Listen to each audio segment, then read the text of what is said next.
Update 3. I was estranged from my family because my brother was the golden child. When I moved out and bought my own house, they demanded through the court that I give it to my brother. They lost the case and owed me $120,000. Now they want.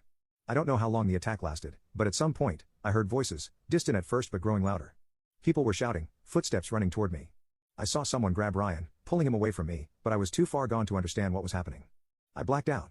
When I woke up, I was in the hospital. Megan was sitting by my bedside, her face pale, her eyes red and puffy from crying. I tried to speak, but my throat was dry, and every part of my body screamed in pain.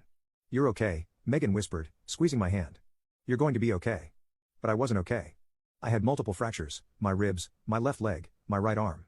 The doctors said I was lucky to be alive. If the bystanders hadn't intervened when they did, Ryan might have killed me. They had to call the police to stop him. Ryan was arrested on the spot, taken away in handcuffs while I lay bleeding on the sidewalk. The days that followed were a blur. I was in and out of consciousness, the pain meds keeping me sedated while my body slowly began to heal.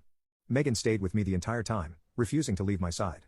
She handled everything, the police reports, the insurance, even hiring a lawyer to deal with the upcoming court case. Yes, there was going to be a trial.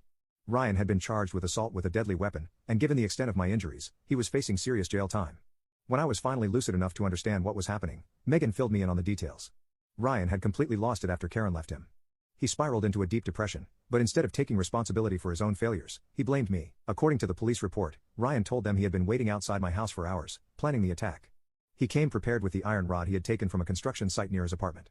But the worst part? He didn't regret it, not one bit.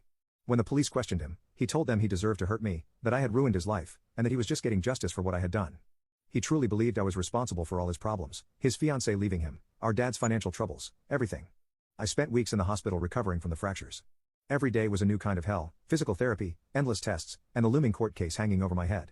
I couldn't walk for nearly a month, and even after I was discharged, I had to use crutches and wear a cast on my arm for weeks. The doctors told me it could be months before I was fully healed, and even then, I might never regain full mobility in my left leg. The trial started a few months later. Ryan pleaded not guilty, of course. He had some twisted idea that he was justified in what he did, that I was the one who pushed him to the edge. His lawyer tried to argue that he acted out of emotional distress, that he wasn't in the right state of mind because of everything that had happened with our family. But the evidence was damning. There were multiple eyewitnesses, people who had seen Ryan attacking me, who had intervened and called the police. The prosecution had medical reports detailing my injuries, and the police report clearly showed Ryan had planned the attack. He came to my house with the intent to hurt me, and there was no denying it. Sitting in that courtroom, watching my brother try to justify what he had done to me, was one of the hardest things I've ever had to endure. He didn't look at me once during the trial, not once. It was like I didn't exist to him anymore. But the worst part? My parents showed up to support him, not me, him. They sat on his side of the courtroom, listening to him spew lies about how I had destroyed his life, and they nodded along like they agreed with every word. It was like a knife to the gut. After everything they had done to me, after everything he had done